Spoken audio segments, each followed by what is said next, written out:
தட்டி சொல்வோமா? உம்மால் கூடாதது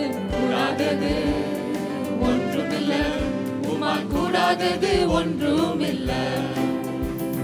கடல் மீது நடந்தீரையா, கடும் புயல் அகற்றினீரே. கடல் மீது நடந்தீரையா, கடும் புயல் அகற்றினீரே. சாத்தானை ஒடுக்கினீரே, சர்வ வல்லமை உள்ள தேவன், சர்வ வல்லவரே. சாத்தானை ஒடுக்கினீரே, சர்வ வல்லவரே. சந்தோஷமாக கரங்களை தட்டி சொல்வோமா? கூடுமே எல்லாம் கூடுமே, உம்மாலே எல்லாம் கூடும். கூடாதது ஒன்றுமில்லை, கூடாதது ஒன்றுமில்லை, உம்மால் கூடாதது ஒன்றும். இந்த காலவேளையில் விசுவாசித்து சொல்வோமா? கூடுமே எல்லாம் கூடுமே, என் தேவனால் எல்லாம் கூடும். கூடாதது ஒன்றுமில்லை, உம்மால் கூடாதது ஒன்றுமில்லை. உம் நாமம் சொன்னால் போதும், பேய்கள் ஓடுதையா. உம் நாமம் சொன்னால் போதும், பேய்கள் ஓடுதையா.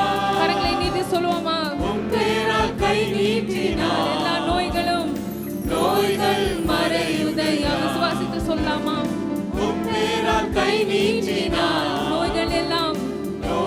இன்னொரு முறை விசுவாசித்து கரங்களை உயர்த்தி, உம் பேரால் கை நீட்டினார், எல்லா நோய்கள் மறையுதையா.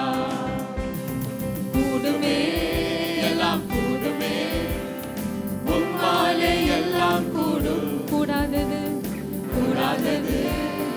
ஒன்றுமில்லை, உம்மால் கூடாதது ஒன்றுமில்லை. கூடுமே எல்லாம் கூடுமே, உம்மாலே எல்லாம் கூடும். கூடாதது ஒன்றுமில்லை, உம்மால் கூடாதது ஒன்றுமில்லை. உம்மால் கூடாதது ஒன்றுமில்லை. பலனில்லா நேரத்தில் புது பலன் தந்து என்னை நீ தாங்கிடுமே. எனக்கு திடனில்லா நேரத்தில் தீர மனம் தந்து என்னை நீ நடத்திடுமே. அவரை பார்த்து கேட்போமா? பலனில்லா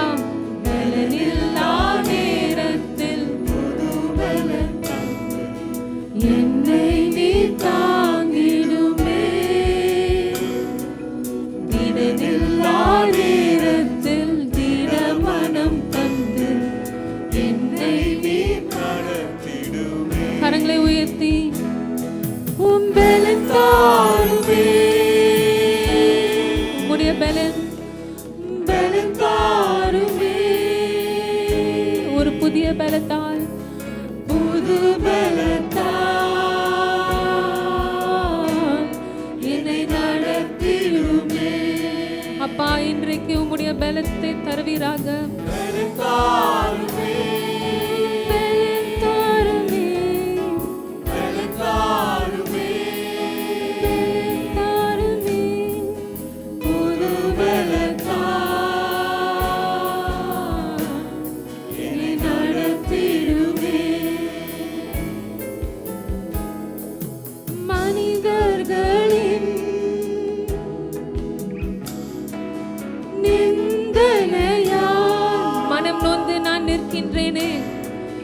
மனம் நொந்து நிற்கின்றேனே,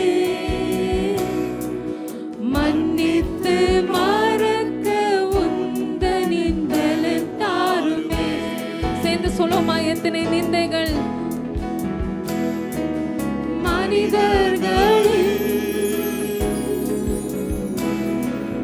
நிந்தனையால் நான் மனம் சோர்ந்து நிற்கின்றேனே, மனம் நொந்து நிற்கின்றேனே. மன்னித்து மறக்க உந்தனின் பலன் தாருமே. கரங்களை வைத்து சொல்லுவோமா? இயேசுவே, பலன் தாருமே. உம்முடைய பலன் வேண்டுமா?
சொல்வோமா? ஆண்டவர் கொடுக்கிற பலன், அவர் தருகிற பலன் இந்த கால வேளை நமக்கு தேவையா இருக்கிறது. We need His strength. We need the grace of the Lord. Yes, Lord. என்னை நடத்திடுமே.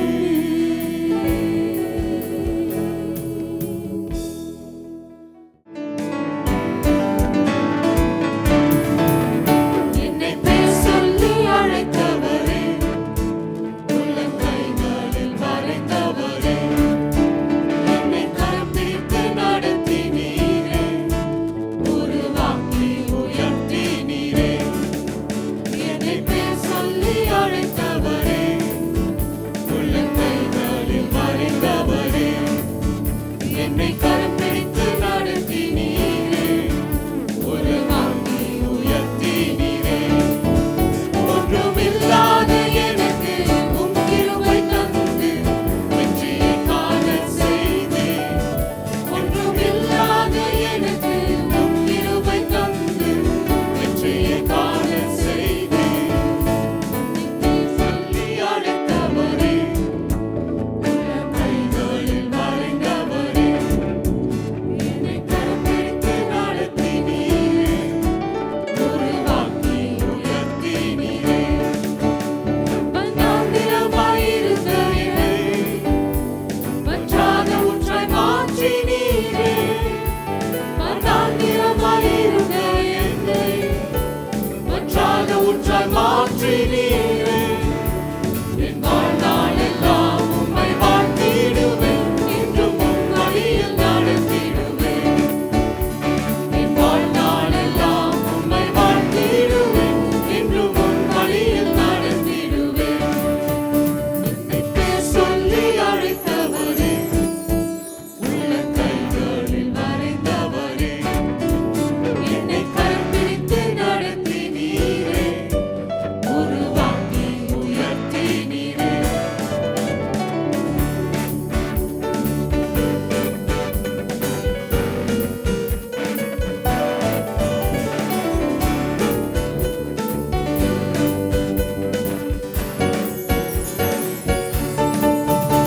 கைவிடப்பட்டு இருந்த என்னை உம் கரத்தால் நடத்தினீரே. கைவிடப்பட்டு இருந்த என்னை உம் கரத்தால் நடத்தினீரே. என் கர்த்தா உம்மை கருத்தாய் துதிப்பேன், என்றும் உம் கரத்தில் மகிழ்ந்திடுவேன். என் கர்த்தா உம்மை கருத்தாய் துதிப்பேன், என்றும் உம் கரத்தில் மகிழ்ந்திடுவேன். என்னை பேர் சொல்லி அழைத்தவரே, உள்ளம் கைகளில் வரைந்தவரே, என்னை கரம் பிடித்து நடத்தினீரே, உருவாக்கி உயர்த்தினீரே. என்னை பேர் சொல்லி அழைத்தவரே, உள்ளம் கைகளில் வரைந்தவரே, என்னை கரம் பிடித்து நடத்தினீரே, உருவாக்கி உயர்த்தினீரே. ஹல்லேலூயா, ஹல்லேலூயா. இந்த காலவேளையில் கர்த்தருடைய வார்த்தையை பகிர்ந்து கொள்ள ஆண்டவர் பாராட்டின கிருபைக்காக நான் தேவனுக்கு நன்றி செலுத்துகிறேன். கர்த்தர் நல்லவர். அருமையான பாடல், நம்மை பேர் சொல்லி அழைத்த தேவன். Amen. We need to remind ourselves constantly how wonderful God is and how wonderful God looks at us. ஒரு ஆமென் சொல்வோமா? நம்முடைய தேவன் அருமையான தேவன். ஆனால் நம்மை பார்த்து அருமையான ஜனங்கள் என்று கர்த்தர் நம்மை பார்த்து சொல்லுகிறாரே, அது ஒரு பெரிய ஆசீர்வாதம், பெரிய பாக்கியம். ஆண்டவரே, ஆமென். இந்த காலவேளையில் நன்றாக அறிந்த ஒரு வேத பகுதியிலிருந்து தேவனுடைய வார்த்தையை நான் பகிர்ந்து கொள்ள விரும்புகிறேன். ஒருவேளை கேட்க ஒன்றும் புதிதாய் இல்லாமல் இருந்தாலும் ஒரு சில காரியங்களை நம்முடைய நினைவுக்கு நான் கொண்டு வர இந்த காலவேளையில் ஆசிக்கிறேன். வேதத்தை திருப்பிக் கொள்ளுங்கள். யோவான் 15ஆம் அதிகாரத்துக்கு As I said, this is a very familiar passage of Scripture. We have heard a lot of sermons, a lot of messages from this particular passage of Scripture. But this morning, I want to remind us a few basic things that God wants us to constantly be reminded to us. அடிக்கடியாக நம்முடைய ஞாபகத்துக்கு சில அடிப்படையான காரியங்களை தேவன் ஞாபகப்படுத்த விரும்புகிறார். யோவான் 15ஆம் அதிகாரத்திலிருந்து நான் சில காரியங்களை உங்களோடு கூட பகிர்ந்து கொள்ள விரும்புகிறேன். And I have entitled my sermon as a twofold sermon. Remain in me and remove from you. என்னில் நிலைத்திரு, உன்னிலிருந்து அகற்று. ரெண்டு பகுதியை உங்களோடு கூட நான் பகிர்ந்து கொள்ள விரும்புகிறேன். In John chapter 15, the first verse says like this. முதலாம் வசனம் இவ்விதமாய் சொல்லுகிறது, நான் மெய்யான திராட்சை செடி, போதுங்க, என் பிதா திராட்சை தோட்டக்காரன். He says, I am the true vine and my father is a gardener. Then the next verse we read like this.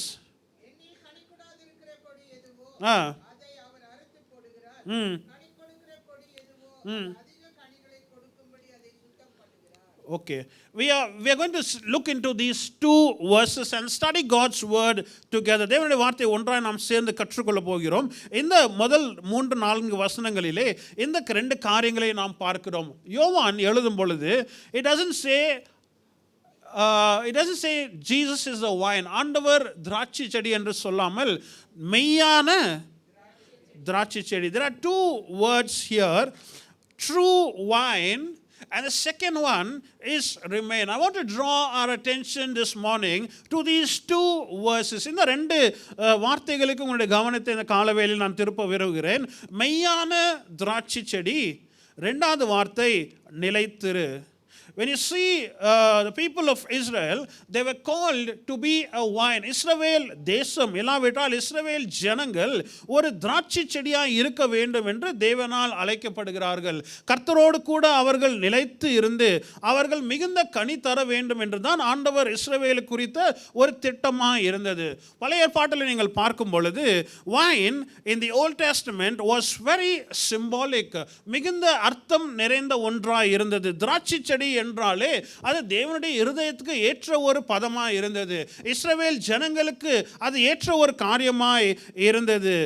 It always represents the whole people of Israel. இஸ்ரவேலுடைய முழு ஜனங்களுக்கு இந்த வார்த்தை ஒரு மிகுந்த ஒரு அருகையான ஒரு வார்த்தையாய் இருந்தது. The Old Testament frequently refers to Israel as being the vine that God himself planted. ஆண்டவரே நாட்டின ஒரு திராட்சை செடியாய் தான் இஸ்ரவேல் இருந்தது. வாசித்துக் கொள்வோம். சங்கீதம் 80ஆம் சங்கீதம் 8-9. In Psalm chapter 80, கவனிங்கள், நீர் எகிப்திலிருந்து ஒரு திராட்சை கொடியை கொண்டு வந்தீர், ஜாதிகளை துரத்திவிட்டு அதை அந்த திராட்சை செடியை நீ எவைகளை கொண்டு வந்தீரோ அவைகளை நீர் நாட்டினீர், அதற்கென்று ஒரு இடத்தை நீர் ஆயத்தப்படுத்தி அது வேரூன்றி தேசமெங்கும் படர்ந்தது. பாருங்க, அந்த திராட்சை செடி அதற்கென்று தேவன் ஒரு இடத்தை வைத்து அது வேரூன்றி தேசமெங்கும் அது படர செய்தது. It says, you brought a vine out of Egypt, you drove out the nations, you planted it, you cleared the ground for it, it took deep root and filled the land. நமக்கு தெரியும் ஆண்டவர் எப்படி இஸ்ரவேல் ஜனங்களை எகிப்தின் அடிமைத்தனத்திலிருந்து வெளியே கொண்டு வந்து வாக்குத்தத்தம் செய்யப்பட்ட தேசத்திலே ஆண்டவர் எப்படி இந்த இஸ்ரவேல் ஜனங்களை நாட்டுகிறார் என்று நாம் பார்த்திருக்கிறோம். The prophets also likened Israel to a vine or a vineyard. பல ஏற்பாட்டில் நீங்கள் கவனித்து பார்க்கும் பொழுது தீர்க்கதரிசிகள் எப்பொழுதெல்லாம் இஸ்ரவேலை குறித்து பேசுகிறார்களோ அவர்கள் இஸ்ரவேல் ஒரு திராட்சை செடி என்றுதான் அவர்கள் பேசுகிறார்கள். What does Hosea say? Hosea has something different to talk about the people of Israel when it comes to wine. Hosea 10ஆம் அதிகாரத்தின் முதல் வசனத்தை வாசிக்க கேட்போம். இஸ்ரவேல் பலனற்ற திராட்சை செடி, அது தனக்குத்தானே கனி கொடுக்கிறது, அவன் தன் கனிக்கு திரளின் சரியாய் பலிப்பீடங்களை திரளாக்குகிறார். It says, who said that Israel was a luxuriant vine that yields its fruit? Hosea is saying that Israel is increased in prosperity. இஸ்ரவேல் ஜனங்கள் செழிப்பா இருந்தார்கள், ஆசீர்வாதத்திலே பெருகுமா இருந்தார்கள். They were seeing good days. But he also goes on to say that Israel's prosperity unfortunately led them to an increased idolatry. இஸ்ரவேலுடைய செழிப்பு, இஸ்ரவேலுடைய ஆசீர்வாதம், இஸ்ரவேலுடைய பெருக்கம், இஸ்ரவேலுடைய நன்மை அது தேவனுக்கு ஏதுவாக அவர்களை கொண்டு போகவில்லை. அவர்கள் தேவனுக்கு விரோதமாக தான் போனார்கள். The more its fruit increased, the more altars they built. எந்த அளவுக்கு கனி பெருகினதோ அந்த அளவுக்கு எதை கட்டுகிறார்களாமா? பலிபீடங்களை கட்டுகிறார்கள். The more they prospered, instead of going back to God, அந்த செழிப்பின் நிமித்தமாய், ஆசீர்வாதத்தின் நிமித்தமாய், சம்பத்தின் நிமித்தமாய், ஐஸ்வர்யத்தின் நிமித்தமாய் தேவனிடத்தில் மறுபடியுமாக போகிறதை பார்க்கிலும் அவர்கள் பலிபீடங்களை கட்டுகிறார்கள் என்று ஓசியா துயரமாய் இதை சொல்லுகிறார், சோகமாய் சொல்லுகிறதை நான் பார்க்கிறோம். இன்னொரு வசனத்தை வாசித்துக் கொள்வோம். எரேமியா 22ஆம் அதிகாரம், எரேமியா 2ஆம் அதிகாரம் 21ஆம் வசனம் சொல்லுகிறது, but I was the one who planted you, choosing a wine out of the purest stock, the very best. How did you grow into this corrupt wild wine? கவனிங்கள், நான் உன்னை முற்றிலும் நற்கனி தரும் உயர்குல திராட்சை செடியாய் நான் உன்னை நாட்டினேன். எப்படியாக ஆண்டவர் இஸ்ரவேலை நாட்டினாராமா? உயர்குல திராட்சை செடியை போல நற்கனிகளை தரும்படியாக நான் உன்னை நாட்டினேன். நீயோ எனக்கு காட்டு திராட்சை செடிகளால் ஆகாத கொடிகளாய் மாறினது என்ன? நான் உன்னை நன்றாகத்தான் கவனித்தேன். I took care of you. I was the one who planted you. I chose you. You are one of the purest stock. But how did you grow into this corrupt and wild wine? எப்படி இப்பேற்பட்ட காட்டு திராட்சை போல நீ மாறினது என்ன என்று துயரத்தோடு கூட எரேமியா சொல்கிறதை நான் பார்க்கிறோம். So wherever you see about the Old Testament prophets, பழைய ஏற்பாட்டிலே தீர்க்கதரிசிகள் பேசினாலும், இல்லாவிட்டால் புதிய ஏற்பாட்டின் சம்பவத்திலே ஆண்டவராகிய இயேசு கிறிஸ்து இந்த திராட்சை செடியை குறித்து பேசினாலும், the people of Israel knew in their mind that the immediate judgment, the imminent judgment of God was upon them. தேவனுக்கு கீழ்ப்படியாமை நிமித்தமாக, கர்த்தருக்கு இவர்கள் உண்மையா இல்லாததனாலே, கனியற்ற ஒரு வாழ்க்கை வாழ்ந்ததனாலே தேவனுடைய கோபாக்கினை இவர்கள் மீது இருக்கிறது என்று இஸ்ரவேல் ஜனங்கள் நன்றாக அறிந்திருந்தார்கள். எப்பொழுதெல்லாம் இவர்கள் திராட்சை செடி என்று கேள்விப்படுகிற அந்த நேரத்திலே, ஓ நாங்கள் திராட்சை செடியாய் தேவன் எங்களை நாட்டினார், ஆனால் கர்த்தருக்கு விரோதமான காரியங்களை நாங்கள் செய்தது நிமித்தமாக தேவனுடைய ஆக்கினை எங்கள் மீது வருகிறது என்று இஸ்ரவேல் ஜனங்களுக்கு நன்றாக அறிந்திருந்தது. For this reason, the Gospel of John refers to Jesus as not just simply a wine, but John says more specifically, I am the true wine. இந்த திராட்சை செடி, தேவன் ஏற்படுத்தின இந்த திராட்சை செடி, அது கனியற்ற ஒரு திராட்சை செடியாக இருந்தது. தேவனுடைய இருதயத்துக்கு விரோதமான காரியங்களை செய்த ஒரு திராட்சை செடியாக இருந்தது. தேவனுடைய ஜனங்களாய் இவர்கள் பிரதிபலிக்கவில்லை. ஆகையால் ஆண்டவராகிய இயேசு கிறிஸ்து சொல்லுகிறார், நானே உண்மையான மெய்யான திராட்சை செடி.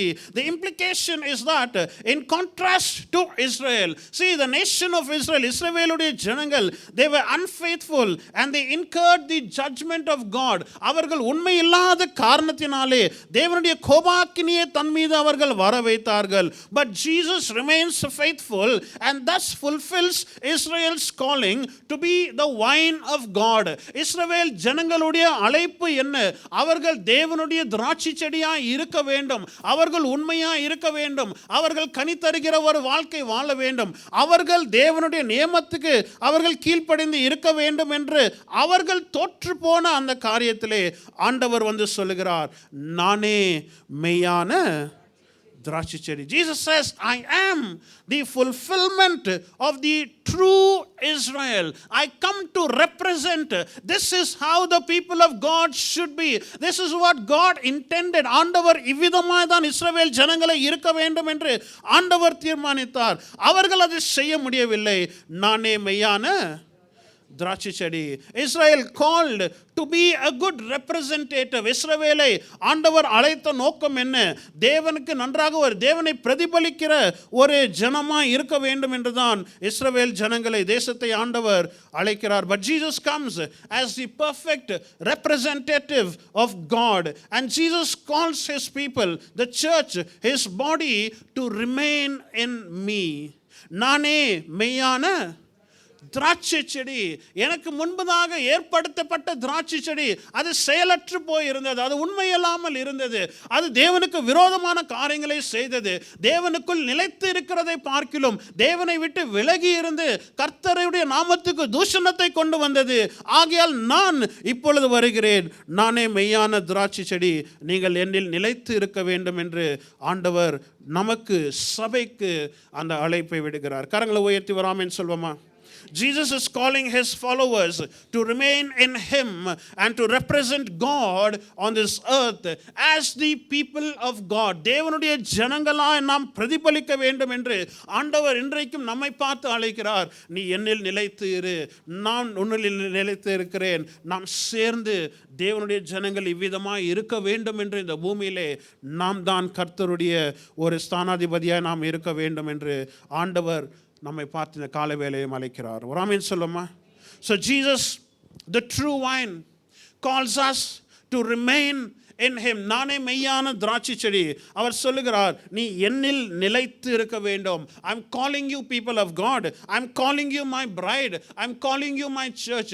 உனக்காக என்னுடைய ரத்தத்தை நான் சிந்தினேன். உனக்காக என்னுடைய ஜீவனை நான் கொடுத்தேன். நான் இப்பொழுது உனக்கு ஒரு அழைப்பை விடுகிறேன். நீ என்னில் நிலைத்து இருக்க வேண்டும் என்று ஆண்டவர் நம்மை பார்த்து சொல்லுகிறார். To remain means to continue to exist. தொடர்ந்து நாம் நீடிக்க வேண்டும். அவ்வப்பொழுது மட்டுமே வந்து போகிறதல்ல, நாம் தொடர்ந்து நாம் நீடிக்க வேண்டும்.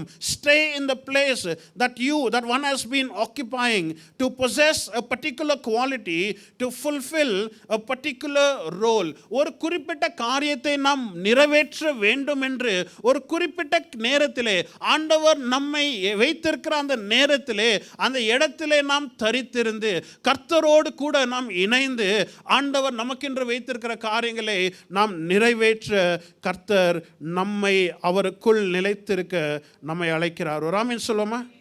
Chapter 15, Jesus talks about him being the vine and the Father the gardener. நானே மெய்யான திராட்சை செடி, என் பிதா திராட்சை தோட்டக்காரர். 4ஆம் வசனத்தை வாசிக்க கேட்போம். என்னில் நிலைத்திருங்கள், நானும் உங்களில். See, the command is for us. என்னில் நிலைத்திருங்கள், நானும் உங்களில் நிலைத்திருப்பேன். கொடியானது திராட்சை செடியில் நிலைத்தராவிட்டால் அது தானாகவே கனி கொடுக்காது. நீங்களும் என்னில் நிலைத்திராவிட்டால் கனி கொடுக்க மாட்டீர்கள். 5ஆம் வசனம், நானே திராட்சை செடி, நீங்கள் கொடிகள். ஒருவன் என்னிலும் நான் அவனிலும் நிலைத்திருந்தால் அவன் மிகுந்த கனிகளை கொடுப்பான். என்னை அல்லாமல் உங்களால் ஒன்றுமே செய்ய கூடாது. I'll come back to this later part. The first thing is the purpose of the branch. கொடியுடைய நோக்கம் என்ன? முதலாவது, கொடியுடைய நோக்கம் என்ன? இந்த திராட்சை செடியோடு கூட நிலைத்து இருக்க வேண்டும்.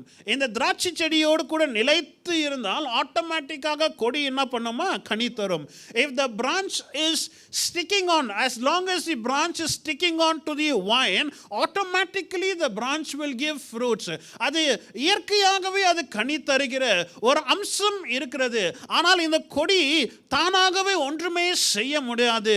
அது இந்த திராட்சை செடிக்குள் நிலைத்திருந்தால் அது இயற்கையாகவே automatically it will start giving fruits, is what God says. And God longs that our lives on earth will be fruitful, will be meaningful and will be purposeful. கரங்களை உயர்த்தி ஒரு ஆமென் சொல்லுவோமா? என் வாழ்க்கை இந்த பூமியில பிரயோஜனமுள்ள வாழ்க்கையா இருக்க வேண்டும், அர்த்தமுள்ள ஒரு வாழ்க்கையா இருக்க வேண்டும். நான் ஒரு கூட்ட ஜனங்களுக்கு நான் ஆசீர்வாதமா இருக்க வேண்டும் என்று தேவன் விரும்புகிறார். அதற்காக தான் ஆண்டவர் என்னை நாட்டி இருக்கிறார். அதுதான் உண்மை. அப்படிதான் இருக்க வேண்டும் என்று கர்த்தர் எதிர்பார்க்கிறார். ஒரு ஆமென் சொல்லுவோமா? God didn't plant me or God didn't give me life. ஆண்டவர் எனக்கு ஜீவனை கொடுத்து, எனக்கு அபிஷேகத்தை கொடுத்து, எனக்கு ரட்சிப்பை கொடுத்து, எனக்கு தாளந்துகளை கொடுத்து, எனக்கு சபையை கொடுத்து, ஒரு ஆவிக்குரிய வாழ்க்கையை கொடுத்து, நான் யாருக்குமே செயலற்ற ஒரு ஆசீர்வாதமா இல்லாத ஒரு வாழ்க்கை வாழ வேண்டும் என்று தேவன் விரும்பவே இல்லை. நான் ஒரு கூட்ட ஜனத்துக்காக நான் ஆசீர்வாதமா இருக்க வேண்டும். என்னுடைய வாழ்க்கை பேச வேண்டும், என்னுடைய நன்மைகள் பேச வேண்டும், என்னுடைய கிரியைகள் பேச வேண்டும். நான் இந்த இடத்தை விட்டு போனாலும் நான் செய்த காரியங்கள் பேச வேண்டும் என்ற அந்த ஒரு வாழ்க்கையை வாழ வேண்டும் என்று தான் கர்த்தர் நம்மை இந்த பூமியிலே வைத்திருக்கிறார். நாம் வெறுமையாய் அல்ல, நாம் அநேகருக்கு ஒரு தாக்கத்தை உண்டாக்கும்படியாக தேவன் நம்மை இந்த இடத்துல வைத்திருக்கிறார். ஒரு ஆமென் சொல்லுமா? கரங்களை வச்சு, Lord make me a blessing. ஒரு ஆசீர்வாதமாக நான் இருக்கணும் ஆண்டவரே.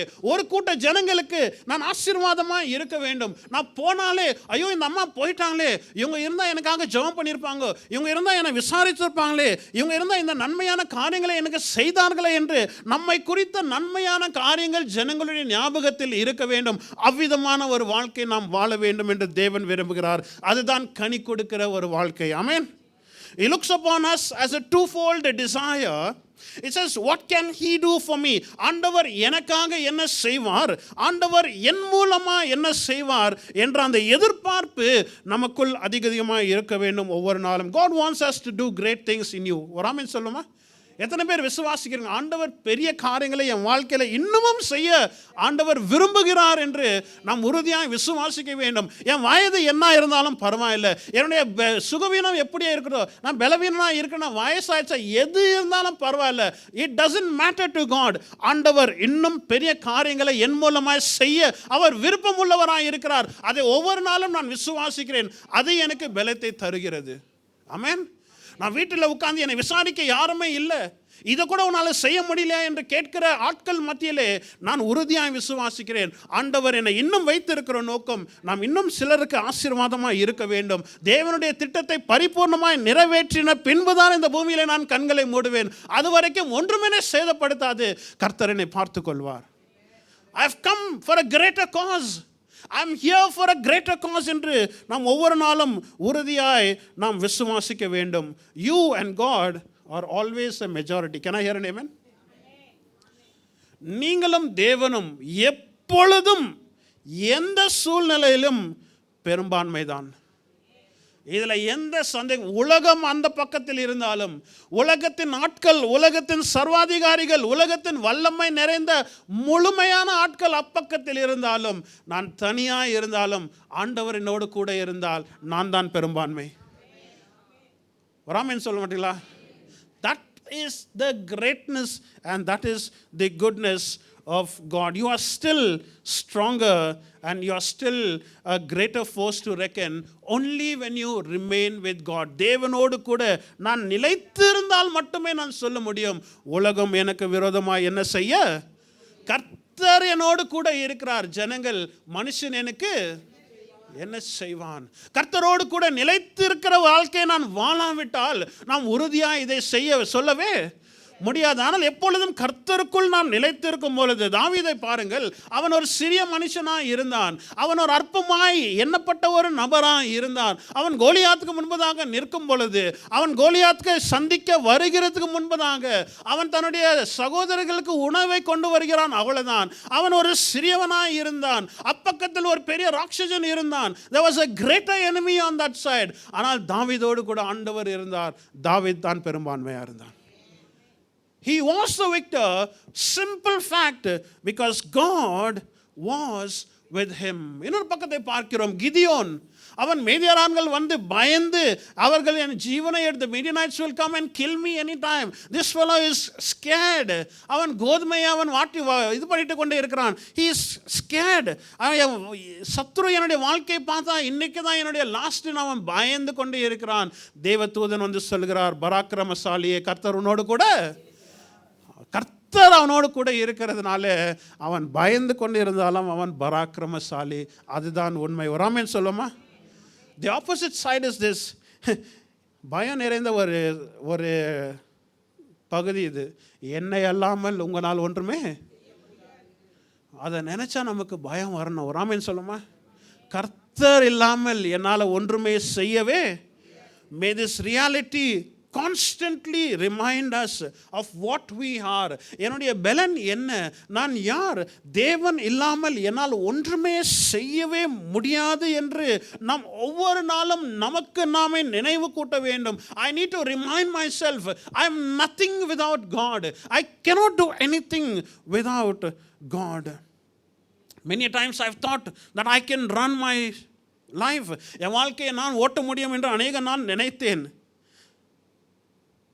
You thought many times that you know everything. எல்லாமே எனக்கு சகலவற்றையும் நான் அறிந்திருக்கிறேன். I have learnt everything. என்னால் இது செய்ய முடியும், அதை செய்ய முடியும். I can run my own affairs. I can run my own family.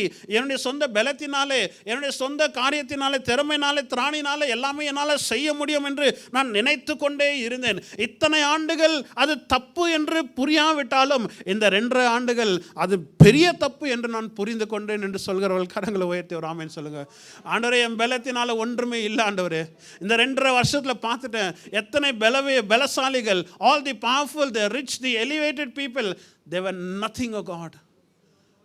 உம்மை அல்லாமல் என்னால் ஒன்றுமே செய்யவே முடியாது. The greatest threat is this. The greatest threat that is destroying and ruining lives is what I call the self-sufficiency. தன்னிறைவு. இதுதான் ஜனங்களை அழித்து கொண்டே இருக்கிறது. என்னால் எல்லாமே செய்ய முடியும்.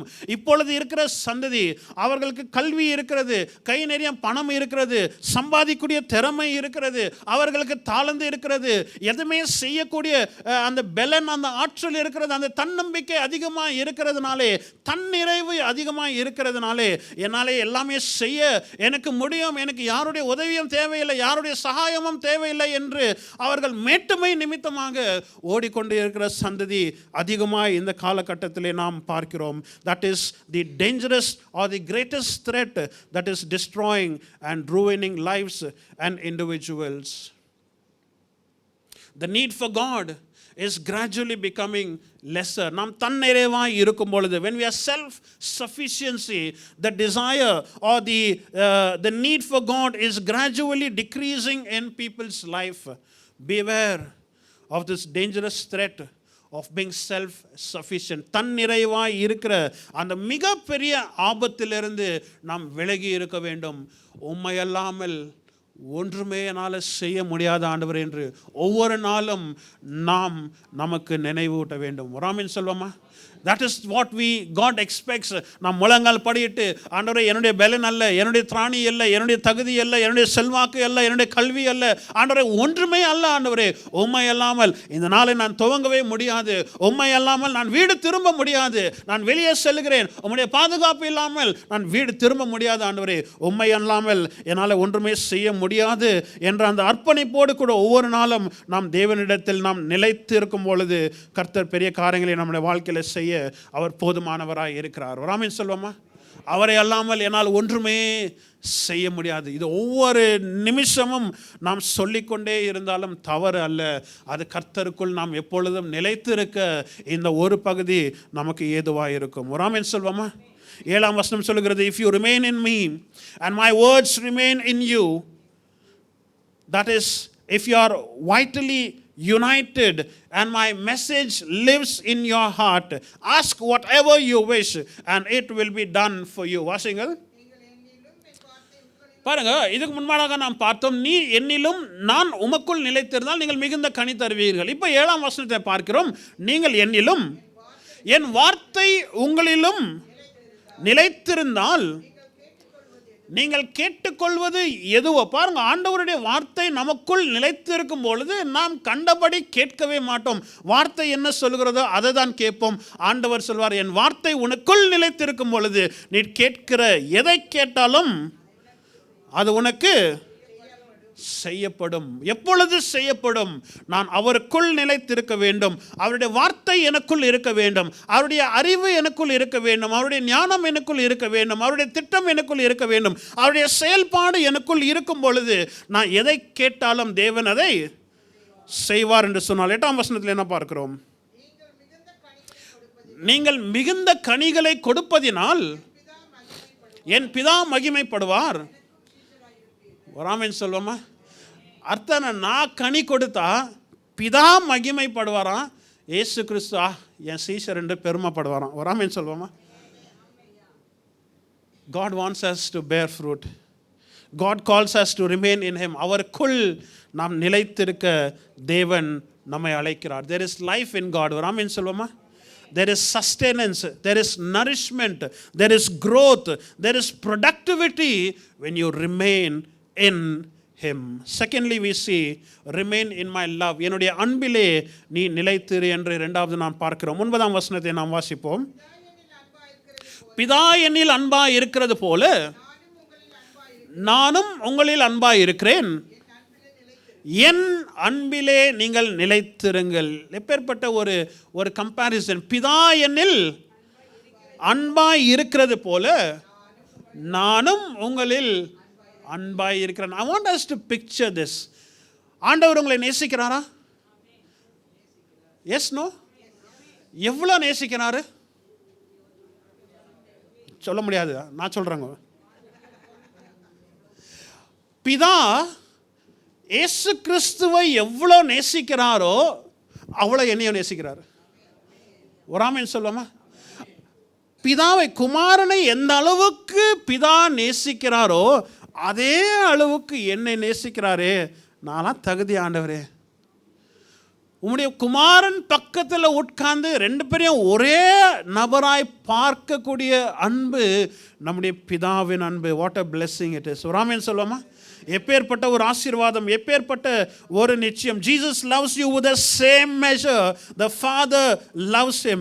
He gives that same measure as he receives from the Father. பாருங்க, பிதா என்னை நேசிக்கிறார், நானும் அவ்விதமான அன்பினாலே உங்களை நேசிக்கிறேன். பிதாவிடத்தில் எப்பேற்பட்ட அன்பை நான் பெறுகிறேனோ அதே அன்பினாலே உங்களை நான் நேசிக்கிறேன் என்று ஆண்டவர் சொல்லுகிறார். ஒரு ஆமென் சொல்லுவோமா? இயேசு கிறிஸ்துவுடைய பிரதான ஆசாரியரின் ஜெபத்திலே நாம் பார்க்கிறோம். In the high priestly prayer in John chapter 17, Jesus prays that all of them may be one. Father, just as you are in me and I am in him. பிதாவே, நான் உமக்குள் எப்படி இருக்கிறேனோ நீர் எனக்குள் எப்படியா இருக்கிறோ அவ்விதமாய் இவர்களும் நமக்குள் இருக்கட்டும். நான் எப்படி அன்பிலே உமக்குள் இருக்கிறேனோ நீர் எப்படி அன்பில் எனக்குள் இருக்கிறீரோ அவ்விதமாய் இந்த ஜனங்கள், என்னை கேட்கிற யாவரும் இவ்விதமான அன்பிலே நமக்குள் நிலைத்திருக்கட்டும் என்றுதான் அந்த பிரதான ஆசாரியருடைய அருமையான ஜெபம் யோவான் 17 நாம் வாசிக்கிறோம். ராமேன் சொல்லுமா? And Paul further goes to define what kind of love or what kind of adoption that Jesus Christ is having in us. ரோமர் 8ஆம் அதிகாரத்திலிருந்து ஒரு சில வசனங்களை நாம் வாசிக்க கேட்போம். ரோமர் 8:17 வசனம் இவ்விதமாய் சொல்லுகிறது, நாம் பிள்ளைகளானால் பாருங்க, நாம் பிள்ளைகளானால் சுதந்திரமாவும் தேவனுடைய சுதந்திரமும் கிறிஸ்து. See, now we are children, then we are heirs of God and co-heirs with Christ. கிறிஸ்துவோடு கூட நாம் எப்படி இருக்கிறோமா? உடன் சுதந்திரமாய் இருக்கிறோமா? The Father loves us with the same measure that he loves his son Jesus Christ, and he calls us. பிதா குமாரனை எவ்விதமாய் நேசிக்கிறாரோ அவ்விதமாய் நம்மையும் நேசிக்கிறதுனாலே நம்மை பார்த்து அழைக்கிறார். என்னுடைய அன்பிலே நீ உறுதியாய் இரு, என்னுடைய அன்பிலே நீ அசையாமல் நீ உறுதியாய் இரு என்று பிதா இந்த காலவேளையில் நம்மையும் பார்த்து அழைக்கிறார். ஒரு ஆமென் சொல்லுமா? If you remain in my love, you will keep my commands. என்னுடைய அன்பில் நீ நிலைத்திருக்கும் பொழுது என்னுடைய கட்டளைகளுக்கு நீர் கீழ்ப்படைந்து என்னுடைய சுபாவத்தை, என்னுடைய குணாதிசயத்தை நீ வெளிரங்கமாக்குவாய். You will please me, you will glorify me and you will become complete. நீ முழுமை அடைந்து நீ என்னை நீ மகிமைப்படுத்தி கொண்டே இருப்பார். If you remain in me, if you remain in my love, you will be engulfed in God's love. நீ என்னில் நிலைத்திருக்கும் பொழுது பிதாவுடைய அன்பினாலே நீ மூழ்கப்பட்டிருப்பாய். ஒரு ஆமென் சொல்வோமா? பிதாவுடைய அன்பு உன்னை கவர்ந்து கொண்டே இருக்கும். ஒரு ஆமென் சொல்வோமா? பிதாவுடைய அன்பினால் நீ வஸ்திரத்தை தரித்து கொண்டு, பிதாவுடைய அன்பினாலே நீ கட்டப்பட்டு, பிதாவுடைய அன்பு, the love of God will become your driving force.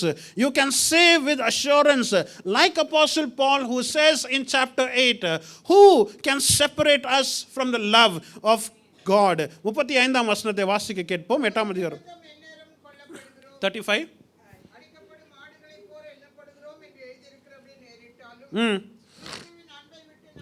கிறிஸ்துவின் அன்பை விட்டு நம்மை பிரிப்பவன் யார்?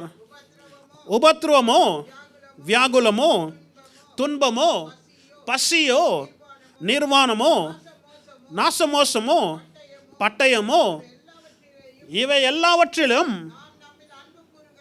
நாம் பாருங்க, நாம் நம்மில் அன்பு கூறுகிறவர்களாய் முற்றும் ஜெயம் கொண்டவர்களாய் இருக்கிறோம்.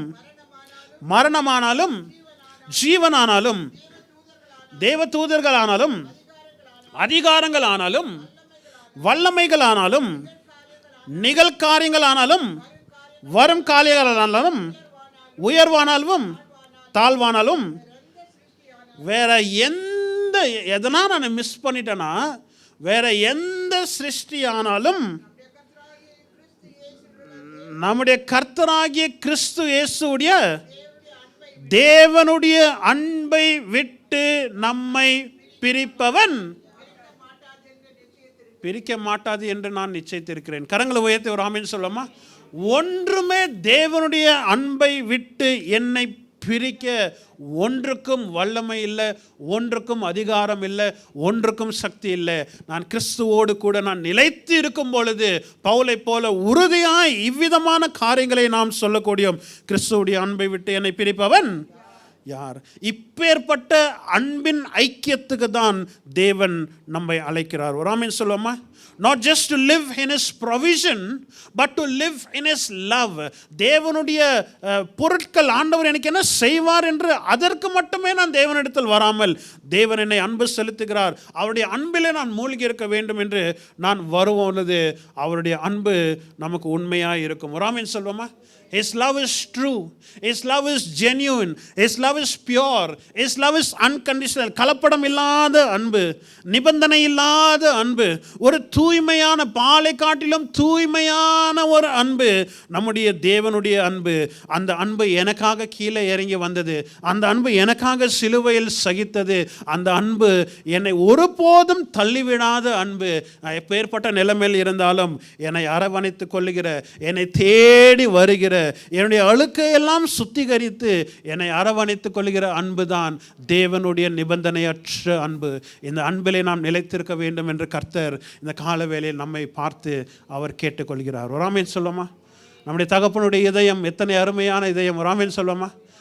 மனுஷன் இல்லை, he is not man but he is God. எந்த நிலைமையில் நான் இருந்தாலும் ஒருபோதும் என்னை வெறுக்காத தேவன் என்னுடைய தேவன். இந்த மண்ணுக்காக என் மாணிக்கத்தை நான் ஒரு நாளும் விட்டு கொடுக்கவே மாட்டேன். அன்பிலே நாம் நிலைத்திருக்க வேண்டும். மூன்றாவது, ரிமைன் இன் ஹிஸ் பிளான். அவருடைய திட்டத்திலே நாம் நிலைத்திருக்க வேண்டும் என்று தேவன் நம்மில் எதிர்பார்க்கிறார். 16ஆம் வசனத்தை நாம் வாசிக்க கேட்போம். நீங்கள் என்னை தெரிந்து கொள்ளவில்லை, நான் உங்களை தெரிந்து கொண்டேன்.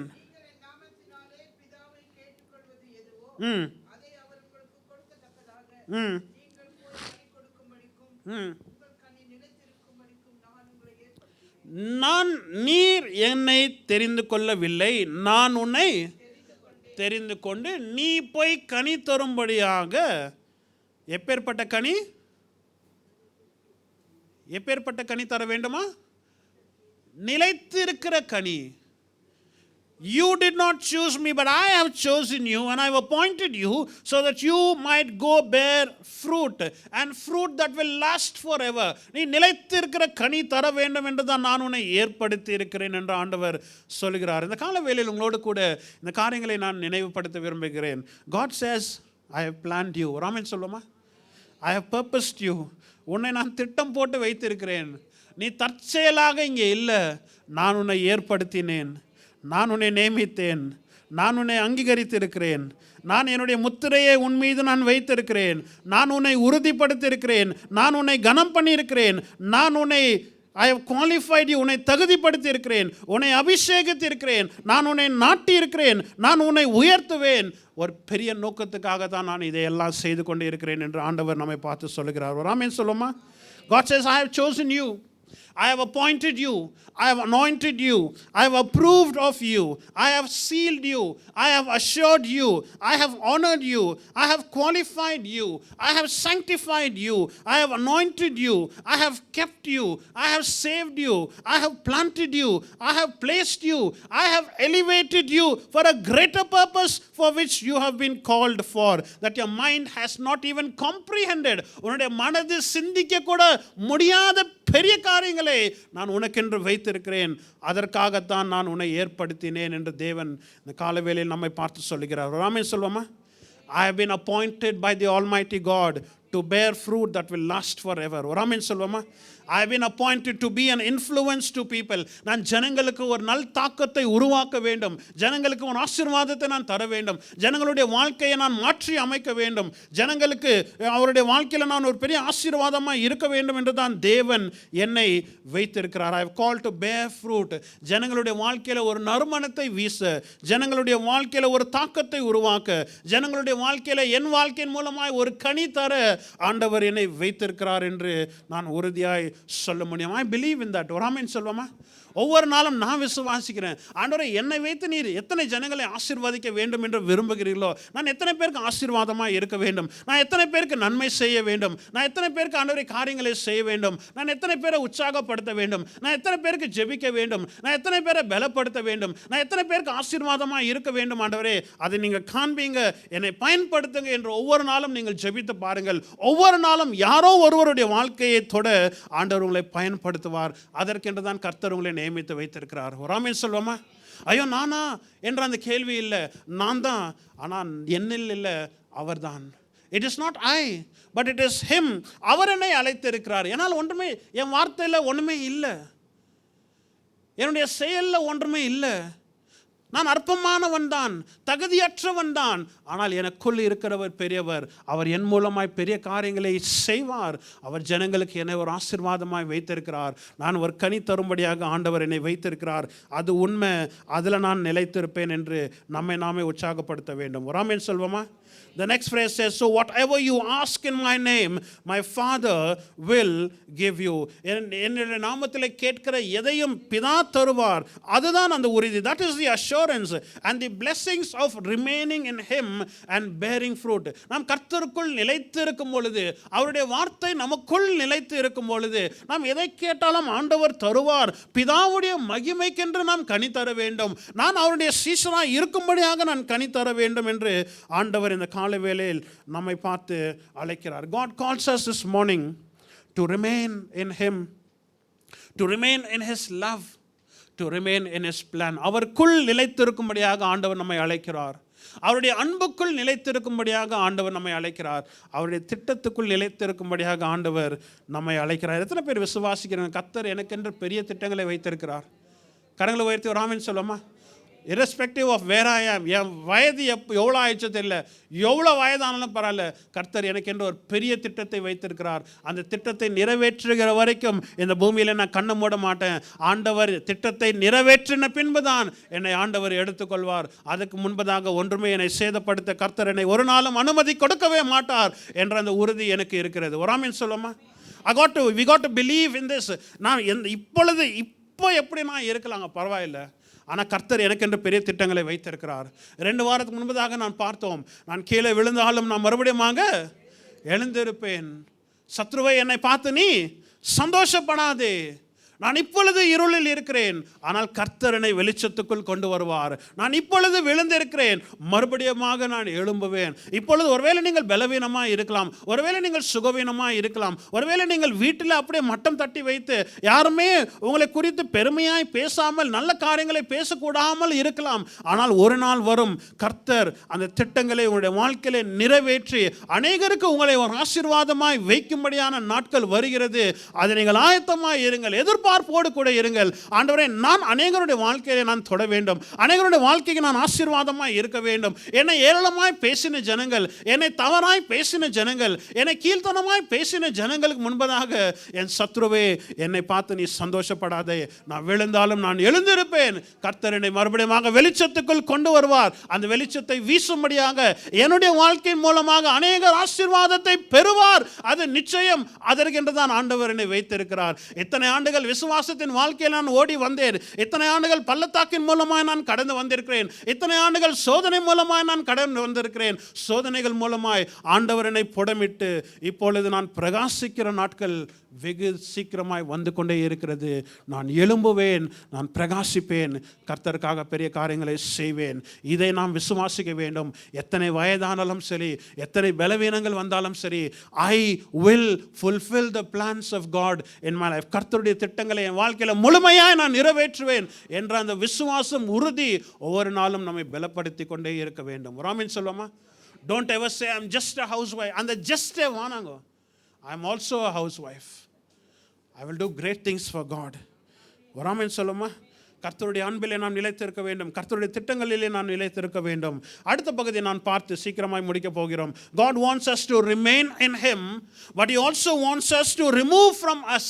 அவருக்குள் நிலைத்திருக்க வேண்டும் என்று அவர் விரும்புகிறார், ஆனால் நம்மிலிருந்து சில காரியங்களை அகற்றி போட வேண்டும் என்று விரும்புகிறார். 3 காரியங்களை சுருக்கமாய் சொல்லிவிட்டு நான் முடிக்க விரும்புகிறேன். Number 1, remove the dangers that limits you to the love of this world. இந்த உலகத்தின் அன்புக்கு உங்களை கட்டுப்படுத்துகிற ஆபத்திலிருந்து நீங்கள் வெளியே வர வேண்டும். இந்த உலகத்தின் அன்பிலே உங்களை கட்டுப்படுத்துகிற ஆபத்திலிருந்து நீங்கள் வெளியே வர வேண்டும். 19ஆம் வசனத்தை வாசிப்போம். நீங்களும் உலகத்தாராய் இருந்தால்,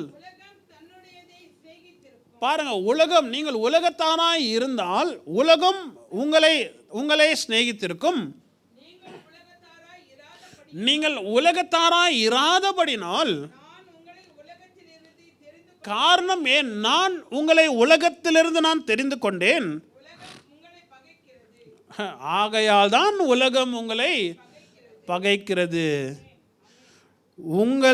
உங்களின் உலகத்தின் அன்புக்கு உங்களை கட்டுப்படுத்துகிற காரியத்திலிருந்து நீங்கள் வெளியே வர வேண்டும். ராமன் சொல்லுமா, remove from the danger that limits you to the love of this world. வெறுமையாக இந்த உலகத்தின் அன்புக்காக மட்டுமே நீங்கள் கட்டுப்பட்டு இருக்க வேண்டாம். அதற்குள் உங்களை மட்டம் தட்ட நீங்கள் ஒரு நாளும் இருக்க வேண்டாம். நீங்கள் உலகத்தான் அல்ல. ஆண்டவர் சொல்கிறார், நான் உங்களை வெளியே கொண்டு வந்திருக்கிறேன். This is why the world hates you. இதற்காகத்தான் உலகம் உங்களை பகைக்கிறது. அந்த பகை வரும், அது இயல்புதான், அதை நாம் சகித்து கொள்ளதான் வேண்டும். So number 2, we are going to see, remove from the deceit that nothing will happen to you. எனக்கு ஒன்றுமே நடக்காது, ஒரு தீங்கும் நடக்காது, ஒரு வேதனையும் நடக்காது என்ற அந்த வஞ்சகத்திலிருந்து நாம் வெளியே வர வேண்டும். remove from the deceit. இது வந்து வஞ்சகம். எனக்கு ஒன்றுமே நடக்காது என்பது வஞ்சகம். நான் கிறிஸ்துவை பின்பற்றுகிறேன், எனக்கு எந்த சேதமும் அணுகாது, எந்த உபத்திரமும் வராது என்று அந்த பொய்யான காரியத்தை நாம் நம்பவே வேண்டாம். வசனம் சொல்லுகிறது, 20ஆம் வசனத்திலே வாசிக்க கேட்போம். ஊழியக்காரன் தன் எஜமானிலும் பெரியவன் அல்லவென்று நான் உங்களுக்கு சொன்ன வார்த்தையை நினைத்து கொள்ளுங்கள். கவனிங்கள், அவர்கள் என்னை துன்பப்படுத்தினது உண்டானால் உங்களையும் துன்பப்படுத்துவார்கள். போதுங்க, அவர்கள் என்னை துன்பப்படுத்தினது உண்மையானால், என்னை பார்க்கிலும் நீங்கள் பெரிய ஆள் இல்லை ராஜா, அவர்கள் என்னையே துன்பப்படுத்தினார்கள், உங்களையும் துன்பப்படுத்துவார்கள். அந்த துன்பம் வரும் பொழுது நீங்கள் ஆச்சரியப்பட வேண்டாம், கோபப்பட வேண்டாம், விரக்தி அடைய வேண்டாம். நான் ஆண்டவரை பின்பற்றுகிறேன், தலைவருக்கே இப்படி வந்தால் எனக்கும் அது வரும் என்ற அந்த எதிர்பார்ப்பு நமக்குள் இருக்கும் பொழுது நம்மை ஆயத்தமாய் இருக்க அது ஏதுவாக இருக்கும். ராமன் சொல்லுவோமா? So remove from this deceit. இந்த வஞ்சகத்திலிருந்து நாம் வெளியே வர வேண்டும். எனக்கு ஒரு ஆபத்தும் வராது, ஒரு பிரச்சனையும் வராது, ஒரு நிந்தனை, ஒரு அவமானமும் வராது என்ற அந்த ஆபத்தான அந்த டிசீட்லேருந்து நாம் வெளியே வர வேண்டும். Thirdly it says, remove from the distortion. The distortion that because you are bearing the name of Jesus, everything will be a trouble free zone. ஆண்டவருடைய இயேசு கிறிஸ்துடைய நாமத்தை நான் தரித்திருக்கிறதுனாலே எனக்கு பிரச்சனை இல்லாத ஒரு சுமூகமான பாதை ஆண்டவர் எனக்கு வைத்திருக்கிறார் என்ற அந்த டிஸ்டார்ஷனை நம்மை விட்டு எடுத்து போட வேண்டும். 21ஆம் வாசிக்க கேட்போம். 21ஆம் வசனம். அவர்கள் என்னை அனுப்பினவரை அறியாதபடினால் என் நாமத்தின் நிமித்தமே. ஓகே, ஏன் செய்கிறாங்க? அவருடைய நாமத்தின் நிமித்தமா, இயேசு கிறிஸ்துடைய நாமத்தின் நிமித்தமாய் இவைகளை உங்களுக்கு செய்வார்கள். நான் வந்து ஓகேங்க, போதும். Read that once again please, verse 21.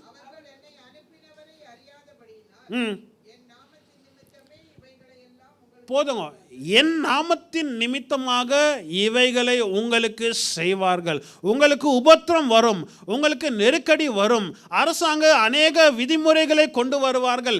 என்னுடைய நாமத்தின் நிமித்தமாக தான் உங்களுக்கு வரும். என்னுடைய நாமத்தை நீங்கள் சுமக்கிறதுனாலே, என்னுடைய அடையாளத்தை நீங்கள் பகிர்ந்து கொள்ளுகிறதுனாலே தான் இவ்விதமான காரியங்கள் வரும். ஆகையால் கிறிஸ்துவை நான் பின்பற்றுகிறேன், எனக்கு எந்த உபத்திரமும் வராது, எந்த பிரச்சனையும் வராது, எந்த காரியமும் எனக்கு விரோதமாய் வராது என்ற அந்த வஞ்சகத்திலிருந்து நாம் வெளியே வர வேண்டும். கிறிஸ்துவை நான் பின்பற்றுகிறேன், கிறிஸ்துவின் நாமத்தை நான் தரித்திருக்கிறதுனாலே எந்த உபத்திரவங்கள் வரும், இருந்தாலும் முற்றிலும் நான் ஜெயம் கொண்டவனாய் இருக்கிறேன். இந்த உலகத்தை நான் ஜெயித்தேன் என்று ஆண்டவர் சொன்னார். ஆண்டவரோடு கூட இருக்கிற எனக்கு உலகம் எப்பேற்பட்ட உபத்திரவத்தை கொண்டு வந்தாலும், அரசாங்கம் எப்பேற்பட்ட விதிமுறைகளை கொண்டு வந்தாலும், நான் கிறிஸ்துவுக்குள் இருக்கிறவன், நான் முற்றிலும் ஜெயம் கொண்டவனாய் இருப்பேன் என்ற அந்த உறுதி நம்மை ஒவ்வொரு நாளும் ஆட்கொள்ள வேண்டும். ஒரு ஆமென் சொல்வோமா?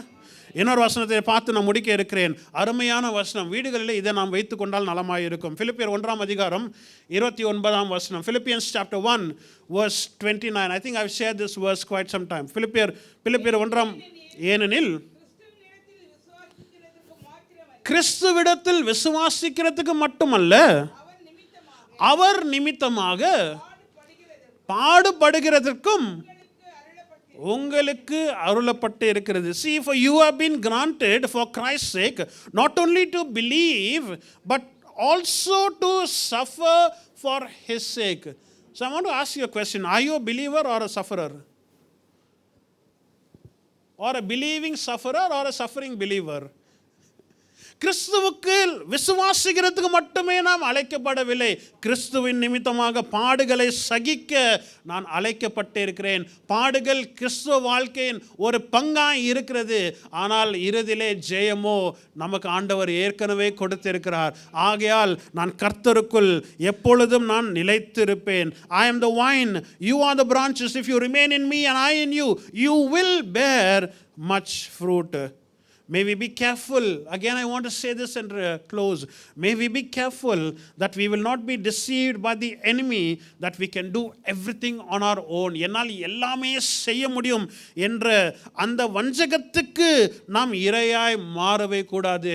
ஆண்டவர் தெளிவாய் சொல்லுகிறார், என்னை அல்லாமல் உங்களால் ஒன்றுமே செய்யவே முடியாது. என்னுடைய செய்தி இதுதான், எனக்கு ஆண்டவர் வேண்டும்.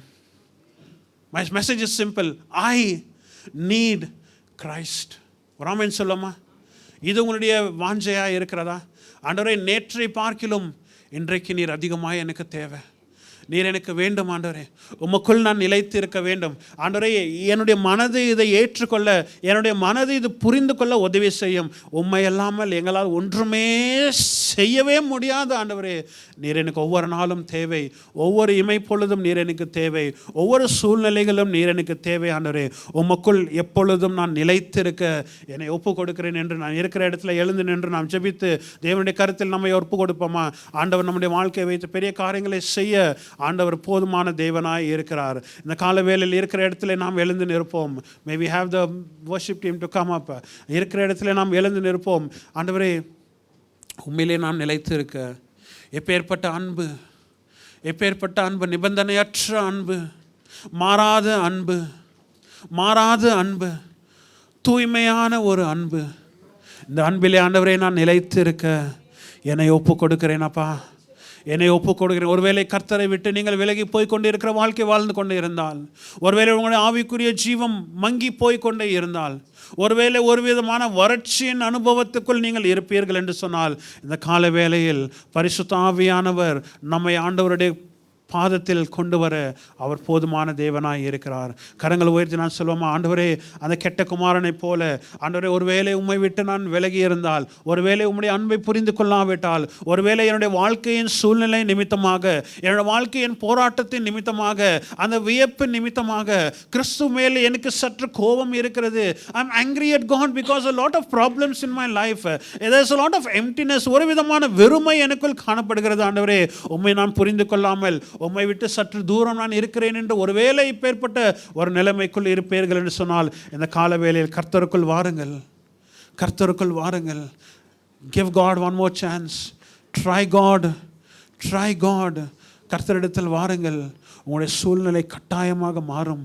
உங்களை பார்த்து நான் சொல்லுகிறேன், மலை போல பிரச்சனைகள் இருந்தாலும், ஒருவரிடத்திலும் பகிர்ந்து கொள்ளக்கூடாத போராட்டங்கள் உங்களுடைய வாழ்க்கையில் இருந்தாலும், கர்த்தர் மட்டும்தான் உங்களுக்கு உதவி செய்ய முடியும். கரங்களை உயர்த்தி நம்முடைய குடும்பத்துக்காக ஜெபிப்போமா. I feel this morning that we need to pray for our children, for our family. ஆண்டவரே, என்னுடைய முழு குடும்பத்தை தொடும் ஆண்டவரே. ரட்சிப்பின் அனுபவம் இன்னும் சிலருக்கு இல்லை. முழுமையான ரட்சிப்பின் அனுபவம் இன்னும் சிலருக்கு இல்லை. சும்மா ஆண்டவரே ஏதோ ஒரு வேறு மணி ஒட்டிட்டு இருக்கிறாங்க. முழுமையான அனுபவம் இல்லை, முழுமையான அனுபவம் இல்லை. என் குடும்பத்தை நீர் தொடும் ஆண்டவரே. என் குடும்பத்துக்குள் பரிபூர்ண ரட்சிப்பு வரட்டும், பரிபூர்ண அன்பு வரட்டும், பரிபூர்ண நிறைவு வரட்டும் ஆண்டவரே. குடும்பத்தை தொடும், பிள்ளைகளை தொடும், எங்களை நீர் தொடும் ஆண்டவரே. கிருபை நிறைந்த எங்கள் நல்ல ஆண்டவரே, நீரே நீரே திராட்சை செடி, நாங்கள் கொடிகள் ஆண்டவரே. உமக்குள் நாங்கள் எப்பொழுதும் நிலைத்திருந்து நாங்கள் கனி தர, அந்த கனி கொடுக்கிறது மூலமாய் பிதா மகிமைப்பட என்னுடைய வாழ்க்கையை மறுபடியும் நாங்கள் ஒப்பு கொடுக்கிறோம் ஆண்டவரே. Bless our lives, O God. May our lives be fruitful on this earth. கனி தருகிற ஜீவனை நாங்கள் வாழும்படியாக நீர் எங்களுக்கு கிருபை தர வேண்டுமா நாங்கள் ஜெபிக்கிறோம். அந்த யாவர் மீதும் கர்த்தருடைய ஆசீர்வாதம், கர்த்தருடைய பலன், கர்த்தருடைய தயவு இருக்கட்டும். நன்மையும் கிருபையும் வாழ்நாளெல்லாம் உன்னை தொடரும் என்று சொன்ன தெய்வமே, ஒவ்வொருவரையும் வாழ்நாளெல்லாம் தொடரட்டும் ஆண்டவரே. நன்மைனாலே நீர் திருப்தியாக்கி இந்த வாரத்தை நீர் ஆசீர்வாதமான வாரமாய் மாற்றும். சவால்கள் நிறைந்தவர்களாக இந்த இடத்துல இருந்தால் ஆண்டவரே, நீ சமாதானத்தை கொடுத்து ஆண்டவரே அந்த பிரச்சனைகளை மேற்கொள்ள நீர் கிருபையும் தயவையும் அபிஷேகத்தையும் ஞானத்தையும் திராணியையும் நீர் தர வேண்டுமா நாங்கள் ஜெபிக்கிறோம். வந்த யாவரும் கர்த்தருடைய ஆசீர்வாதத்தை பெற்றுக்கொள்ள நீர் கிருபை தர வேண்டுமா நாங்கள் ஜெபிக்கிறோம். துதி கன மகிமை உமக்கே செலுத்தி இயேசுவின் நாமத்தில் ஜெபிக்கிறோம் எங்கள் ஜீவனுள்ள நல்ல பிதாவே. நம்முடைய கர்த்தராகிய இயேசு கிறிஸ்துவின் கிருபையும் பிதாவாகிய தேவனுடைய அன்பும் பரிசுத்த ஆவியானவருடைய அன்யோன்ய ஐக்கியம், சந்தோஷம், சமாதானம் நம் அனைவரோடு கூட என்றும் என்றும் இருப்பதாக. ஆமென். என் ஆத்துமாவே கர்த்தரை ஸ்தோத்திரி, என் முழுமை பரிசுத்த நாமத்தை ஸ்தோத்திரி. என் ஆத்துமாவே கர்த்தரை ஸ்தோத்திரி, கர்த்தர் செய்த சகல உபகாரங்களை மறவாதே. ஆமென். ஹல்லேலூயா, ஹல்லேலூயா, ஹல்லேலூயா.